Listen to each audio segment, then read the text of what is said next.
Hola a todos.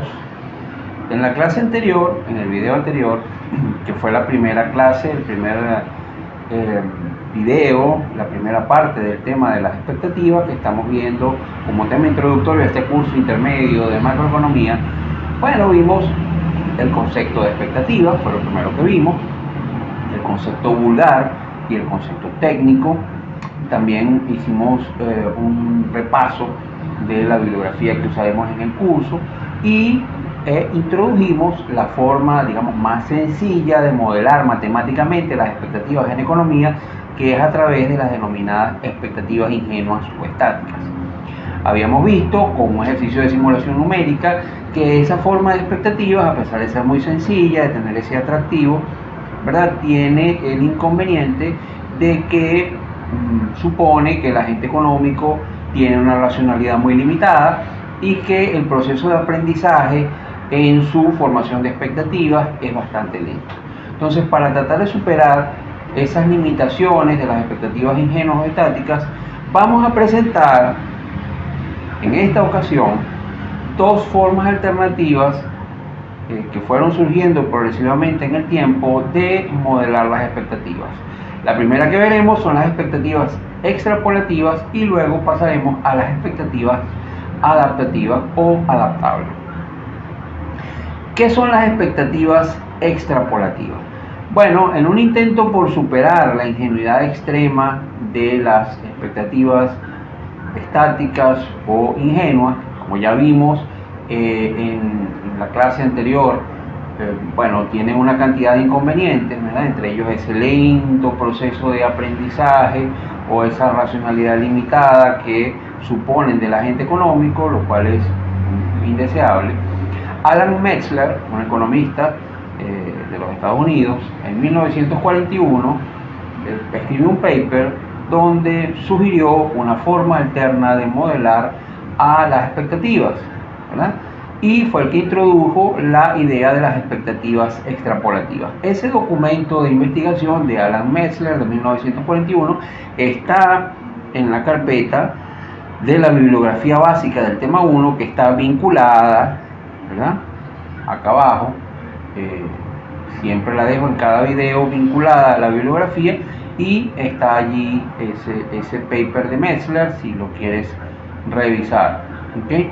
Entonces, él razonaba que las expectativas de los agentes sobre el futuro deberían basarse no solo en el nivel pasado de la variable, como suponen las expectativas ingenuas, sino también él supuso que el agente económico toma en cuenta la dirección de cambio de la variable o los cambios de tendencia o no de la variable. Entonces, así, si P sub T menos 1 representa, por ejemplo, el nivel de precios en el periodo T menos 1 y P sub T menos 2 representa el nivel de precios en el periodo T menos 2, ¿verdad?, entonces la expectativa extrapolativa estaría representada por una ecuación como esta ecuación 13 que vas a ver acá. Obsérvala. Esa ecuación 13, si la observas bien, allí se está quedando presentada. Lo que nos dice es que la expectativa de precios de la variable precios en el periodo T, es decir, que se forma el agente económico hoy, es decir, P sub T supra E, es igual al nivel pasado o realizado de la variable P sub T menos 1, como asumen las expectativas ingenuas, más epsilon veces la dirección de cambio. ¿Okay? Epsilon veces la dirección de cambio, es decir, un parámetro epsilon que multiplica a la diferencia entre los niveles de la variable entre dos periodos previos, es decir, P sub T menos 1 menos P sub T menos 2. Observa la ley. ¿Okay? Donde epsilon, ese coeficiente, se denomina coeficiente de expectativa. Según esa expresión, las expectativas extrapolativas de cualquier periodo son iguales al nivel de precios del periodo previo más alguna proporción de cambio, más o menos, ¿verdad?, alguna dirección de cambio entre dos periodos previos. Es decir, una proporción de la dirección de cambio de la variable es incorporada a la formación de las expectativas.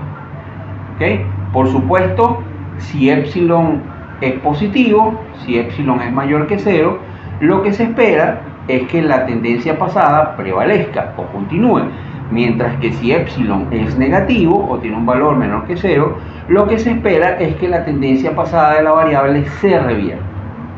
Fíjate algo muy interesante, que si epsilon fuese igual a 0, ¿okay?, las expectativas extrapolativas serían idénticas a las expectativas estáticas o ingenuas. Es decir, hay una relación entre las expectativas adaptativas y las expectativas, entre las expectativas ingenuas y las expectativas extrapolativas. Es decir, las expectativas ingenuas son expectativas extrapolativas donde epsilon es igual a 0. ¿Okay? Entonces vamos a ver, así como vimos en la clase anterior, qué resultado produce o qué consecuencias produce el introducir las expectativas ingenuas o estáticas en un modelo económico. Vamos a hacer lo mismo acá, vamos a usar el mismo modelito de la telaraña, ¿verdad? Y vamos a suponer que las expectativas se forman extrapolativamente y veamos qué sucede. Lo primero que vamos a hacer es recordar esta ecuación 5 que estás viendo acá. Recuerda que esa fue la ecuación que obtuvimos del nivel de equilibrio para los precios, ¿verdad?, en el modelo de la telaraña, y fíjate que depende de el valor esperado o la expectativa de precios de la variable. ¿Okay? Entonces lo que vamos a hacer ahora es sustituir, ¿verdad?, en esa ecuación 5 la ecuación que acabamos de ver, ¿verdad?, para las expectativas extrapolativas. ¿Okay? Y si nosotros sustituimos esa expresión de las expectativas extrapolativas, ¿verdad?, en 5, vamos a obtener una expresión como esta ecuación 14 que está acá. ¿Okay? Fíjate que lo único que hemos hecho ahí en esta ecuación 14 es sustituir P sub T supra E, es decir, las expectativas de precios del agente económico, por la ecuación de las expectativas extrapolativas. ¿Okay? Ahora, ¿qué vamos a hacer? Vamos a hacer una simulación numérica, a ver qué resulta, ¿no? Igual que hicimos en la clase anterior. Y vamos a suponer los siguientes parámetros: alfa igual a 416, beta igual a 2, gamma igual a menos 64, delta igual a 1, y ahora, porque estos son igualitos, los mismos valores que habíamos supuesto en la clase anterior, vamos a suponer que epsilon es igual a 0,5, es decir, vamos a suponer que epsilon tiene un valor positivo. ¿Okay? Y vamos a sustituir, ¿verdad?, en la expresión que teníamos, ¿verdad?, que habíamos obtenido, la ecuación 14, y vamos a obtener una expresión como esta ecuación 15 que está acá. ¿Ok? Fíjate que lo vamos a hacer paso a paso. Ahí está la sustitución, ¿verdad? Y si realizamos, ¿verdad?, las operaciones aritméticas que están allí y sustituimos ese coeficiente que está en forma de fracción, un medio, ¿verdad?, por su equivalente, que es 0,5, vamos a obtener una ecuación como la 16, ¿verdad?, que por supuesto, haciendo un poquito más de aritmética, vamos a obtener, y ejecutando la propiedad distributiva de la multiplicación, vamos a obtener una expresión como la 17 que estás viendo acá. Fíjate, esa es la expresión que nos va a quedar. Fíjate bien, ahí está, la ecuación 17. ¿Ok? Y bueno, alternativamente nosotros pudiéramos suponer, ¿verdad?, que en vez de ser esos valores que vimos, es decir, en vez de ser epsilon positivo, fuese negativo. ¿Qué pasaría si epsilon en vez de ser positivo? Es decir, si suponemos, habíamos supuesto cuando epsilon es positivo que la tendencia pasada se mantiene, ¿ok? Ahora vamos a suponer qué pasa si la tendencia se revierte, y vamos a suponer estos valores para los parámetros que estamos viendo aquí. Fíjate que la única diferencia es que ahora epsilon es negativo, igual a menos 0,5. Fíjate que va a ser interesante, porque el valor numérico, el valor absoluto, numérico es el mismo, es 0,5, pero en uno es positivo y en otro es negativo, que es este caso que acabamos de ver. Y si sustituimos esos valores en nuestra ecuación 14, vamos a obtener esta ecuación 18 que está acá, ¿verdad?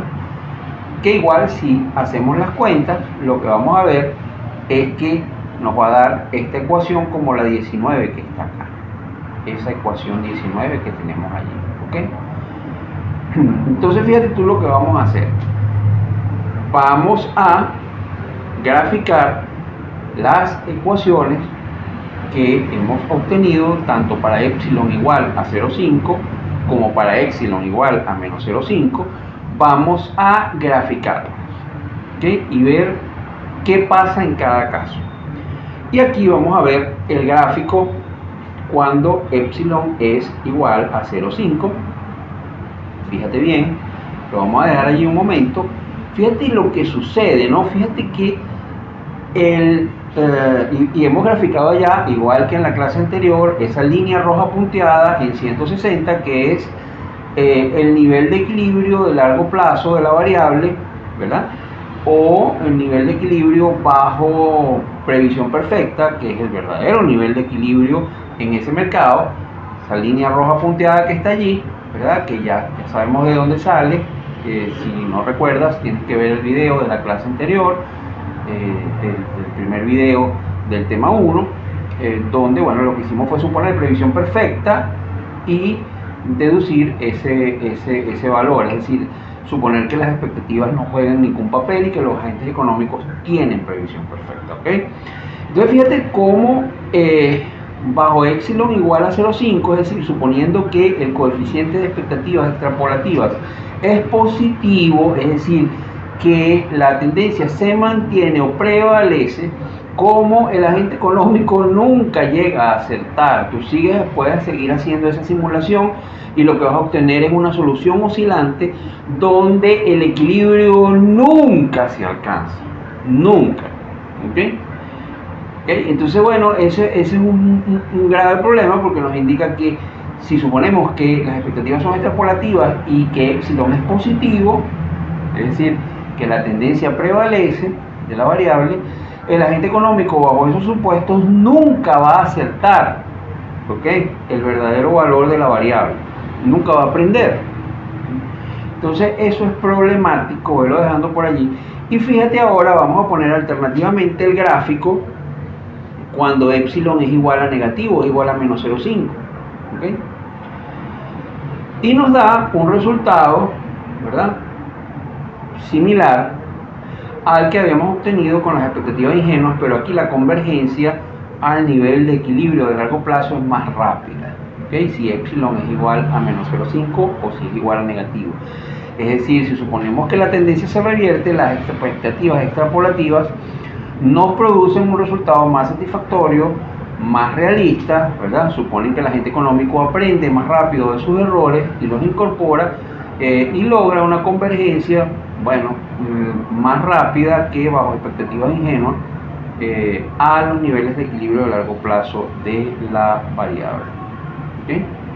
De todas maneras, esos dos ejercicios de simulación los vamos a tener en una hoja de Excel que está vinculada acá abajo, donde está el video en el canal, ¿ok? Entonces, bueno, fíjate, ahora vamos a ver una forma alternativa, porque bueno, esas expectativas que acabamos de ver tienen ese problemita, ¿no? Que es que ese coeficiente epsilon, bueno, es un poco ad hoc. Y si suponemos que es positivo, el agente económico nunca alcanza el nivel de equilibrio, nunca pronostica, nunca acierta de forma, adecuada, nunca acierta en sus previsiones y siempre va cometiendo un error sistemático, lo cual no es deseable. Entonces, un mecanismo de formación de las expectativas similar al extrapolativo y usualmente atribuido a Philip Kagan, ¿verdad?, en su famoso paper de 1956 sobre el modelo hiperinflacionario, ha sido usado con mucha frecuencia en economía y fue el modelo más usado en economía hasta la aparición de las expectativas racionales, y se le denomina expectativas adaptativas o expectativas adaptables. De acuerdo a esa definición, los agentes revisan sus expectativas en cada periodo, incorporando el error de pronóstico o de previsión de sus expectativas pasadas a el nuevo pronóstico. Entonces eso tiene digamos, un atractivo, que es que supone que el agente económico aprende y que incorpora ese error de pronóstico que cometió en el pasado a sus previsiones actuales, o sea, actualiza sus pronósticos. Entonces, esas expectativas se comportan de acuerdo a este modelo matemático que vamos a ver acá, que es la ecuación 20. Fíjate bien esa ecuación 20 que aparece allí. Lo que nos dice es que la expectativa de precios que el agente económico se forma hoy es igual a la expectativa de precios que se formó en el periodo anterior más, ¿verdad? Eta veces, la letra griega eta, parece como una especie de n, ¿verdad? Es la letra griega eta veces el error de pronóstico, que es la diferencia entre el nivel realizado de la variable en el periodo anterior, P sub t menos 1, y lo que el agente económico esperaba para esa variable en el periodo t menos 1, es decir, el error de formación de expectativas o error de pronóstico, siendo eta una, digamos, un coeficiente de adaptación que está entre 0 y 1, ¿ok? Ese coeficiente eta se llama coeficiente de adaptación e indica la velocidad de aprendizaje o la velocidad a la cual las expectativas incorporan los errores de pronósticos cometidos en el pasado. De forma tal que, de acuerdo a esa ecuación 20 que acabamos de ver, si el agente económico tiene expectativas adaptativas, el valor esperado durante el periodo actual, es decir, en t, para el próximo periodo, es igual al que esperaba en el periodo anterior, es decir, en t menos 1, ¿verdad? Más una proporción eta, ¿verdad?, entre 0 y 1 del error de pronóstico o de previsión que se cometió al formar las expectativas para el periodo actual. ¿Okay?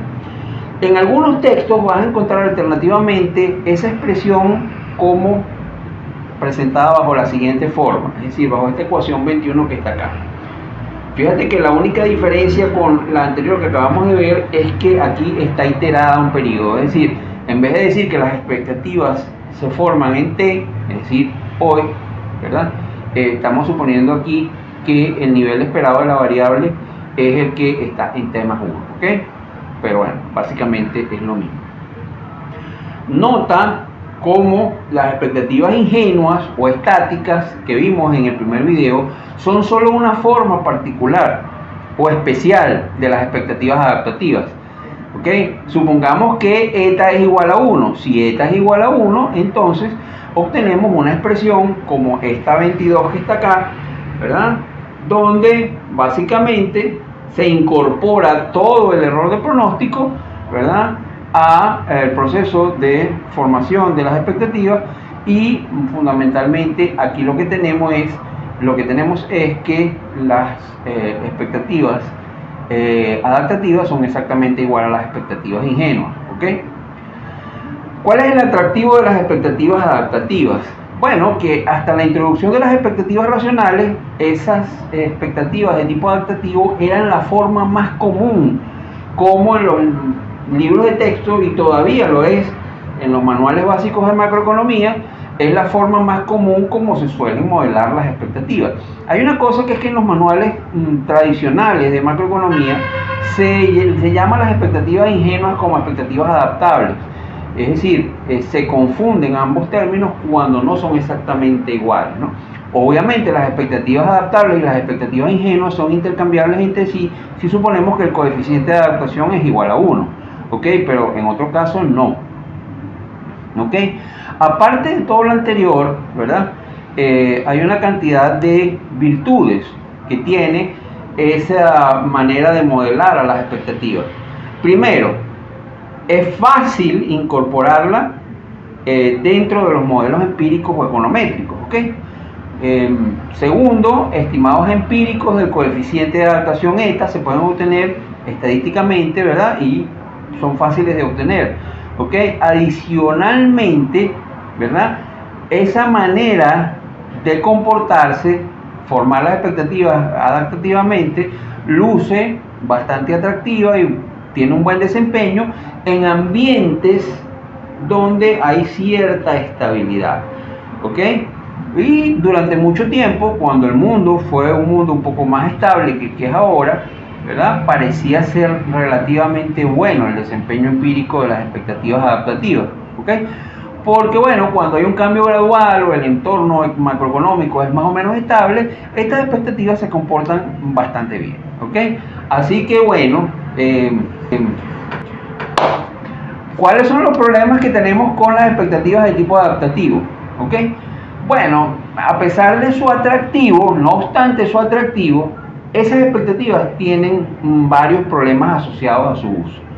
El argumento fundamental o de más peso en contra de su uso proviene del hecho de que se supone que el agente económico use única y exclusivamente información pasada para poder pronosticar. Ese es el argumento fundamental, ese es el argumento principal, ese es el principal defecto que tienen las expectativas de tipo adaptativo, que suponen que el agente económico solamente toma en cuenta información pasada de la variable, independientemente de lo que conozca sobre el valor futuro de la variable hoy, o sobre variables que pueden afectar al valor, o de otras variables que puedan afectar el desempeño futuro de esa variable que la sepas hoy. Entonces, claro, ese es un supuesto que solamente es válido sobre condiciones muy restringidas, porque si el agente económico dispone de información hoy, información corriente, contemporánea, que es muy relevante, que le permite intuir, aparte de lo que me dice la información pasada, cuál va a ser el valor futuro de la variable, oye, lo lógico es que el agente económico racional use esa información, ¿ok?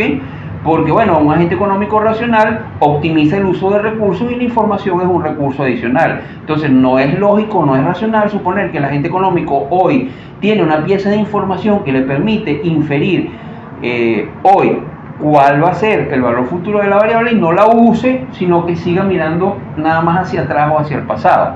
Eso no es racional, no es lógico y es el principal problema que tienen las expectativas de tipo adaptativo.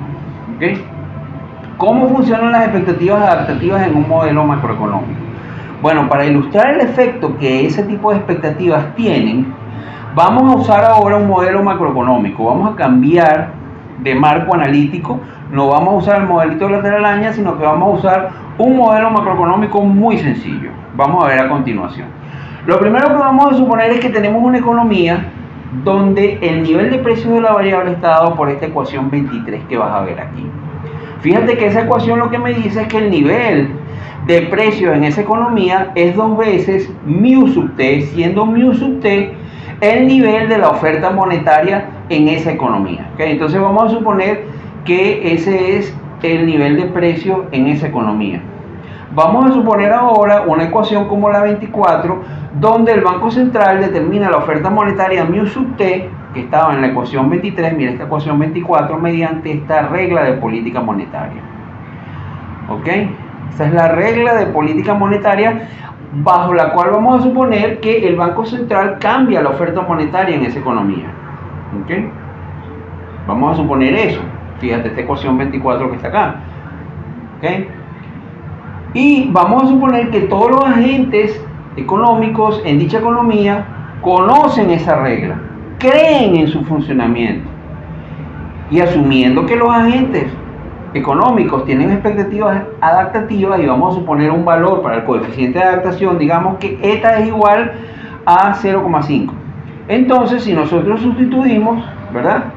En nuestra ecuación, que ya sabemos para las expectativas adaptativas, con eta o con un coeficiente de adaptación igual a 0,5, obtenemos esta ecuación 25 que vas a ver acá. ¿Ok? Y vamos a suponer adicionalmente, finalmente, ¿verdad?, para poder arrancar nuestro ejercicio, que para 1964 las expectativas de los agentes son correctas, es decir, que no hay errores. Es decir, vamos a suponer esto que vas a ver aquí. Es decir, que peso 1964, es decir, el nivel de precios realizado en 1964, en el año 1964, es exactamente igual a el que se esperaba para 1964, es decir, no hubo error de pronóstico en 1964 y que eso es igual a 40. ¿ok? Bueno, vamos a recordar qué es lo que llamamos error de pronóstico. Fíjate, recordamos acá en esta ecuación 27, el error de pronóstico es la diferencia entre el nivel realizado del precio o de cualquier variable, ¿verdad? El nivel realizado de cualquier variable puede ser X, aquí estamos porque estamos usando los precios, pero ya vimos en el video 1 que esto se refiere a cualquier variable. Ojo con eso, no vayas a pensar que las expectativas nada más se forman con respecto a los precios. Cualquier variable económica, micro o macroeconómica, aquí vamos a suponer que son los precios, ¿ok? Entonces este va a ser el error de pronóstico, esto que estás viendo en la ecuación 27, la diferencia entre el nivel realizado de la variable, en este caso los precios, y el nivel esperado de la variable, ¿ok? Entonces, ¿qué pasa? ¿Qué sucede? Que si nosotros hacemos con esas ecuaciones, ¿verdad?, una simulación numérica, hacemos esa simulación numérica, ¿verdad?, utilizamos las ecuaciones 23, 24, 25, 26, 27 que acabamos de ver y formamos una tabla. Fíjate, nos va a quedar una tabla como esta que vas a ver acá. Vamos a hacerla para pocos años. En este caso esta tabla está desde 1964, que es el año de arranque, hasta el año 1968. Y fíjate que nos vamos hacia esos años, porque esos son los años en los cuales las expectativas de tipo adaptativo, bueno, más o menos tenían un buen desempeño, porque era un entorno más o menos estable. Aquí el mundo se empezó a volver un poco loco, empezó a convertirse en un mundo inestable con el fin del patrón oro dólar y con todo el tema de la estanflación en los Estados Unidos y global, muy parecido al periodo que estamos sufriendo ahorita, en los años 70, ¿ok? Pero fíjate la tabla, fíjate esa tabla, tenemos una primera columna con los años, mu sub t es la primera columna, ese mu sub t que está en esa columna está dado por la regla de política monetaria, p sub t está dado por la relación que vimos anteriormente, que es 2 veces mu sub t, 2 veces la oferta monetaria, y vamos a suponer que las expectativas se forman de tipo adaptativo con un coeficiente igual a 0,5, como ya vimos en la ecuación respectiva. Y vamos a llamar error de pronóstico, que es lo que está en la última columna, ¿verdad?, a la diferencia entre P sub t y P sub t supra e, es decir, la diferencia entre el nivel realizado de la variable en cada t y el que se esperaba o la expectativa. Entonces, fíjate que bajo esas condiciones, fíjate la columna que dice error, cada vez el error de pronóstico es más grande. Entonces, bajo esas condiciones particulares que acabamos de simular, las expectativas adaptativas tienen un desempeño muy malo, muy pobre, porque el agente económico, a pesar de que se supone bajo expectativas adaptativas que incorpora el error de pronóstico, lo que está sucediendo aquí es que cada vez el error de pronóstico es mayor. Bajo esas condiciones particulares de esa economía monetaria que acabamos de, que tiene una regla de política que acabamos de ver allí, ¿okay? ¿Por qué sucede eso? Bueno, porque el agente económico, fíjate bien, está usando los mismos valores pasados de la variable siempre para pronosticar, ¿verdad? Cuando él tiene una regla de política monetaria que debería usar, ¿verdad?, incorporar en su pronóstico y no lo hace. ¿Ok? Entonces, bueno, ese sencillo modelo nos demuestra las serias deficiencias que tienen las expectativas de tipo adaptativo. Entonces, lo inadecuado de las expectativas adaptativas llevó al desarrollo del último tema que vamos a ver, que son las expectativas de tipo racional. Expectativas racionales, que son la forma como la macroeconomía convencional moderna supone que los agentes económicos se comportan, y para lo cual vamos a necesitar una clasecita de repaso previo de algunos conceptos de teoría de probabilidades, ¿okay? Entonces fíjate que hemos visto las expectativas ingenuas o estáticas, hemos visto la previsión perfecta, que es una forma de modelar las expectativas, donde el agente económico básicamente es una especie de Nostradamus que nunca se equivoca en sus pronósticos, siempre acierta, no tiene error de previsión. Entonces, bueno, allí, aunque es una forma de modelar las expectativas es como si no jugaran ningún papel. Hemos visto las expectativas de tipo extrapolativo de Metzler, ¿verdad?, y los problemas que tienen, y hemos visto las expectativas de tipo adaptativo también y las ventajas y desventajas que tienen. Finalmente vamos a ver las expectativas de tipo racional, que son las que nos va a interesar, ¿ok?, básicamente. Entonces, bueno, te espero en la próxima clase.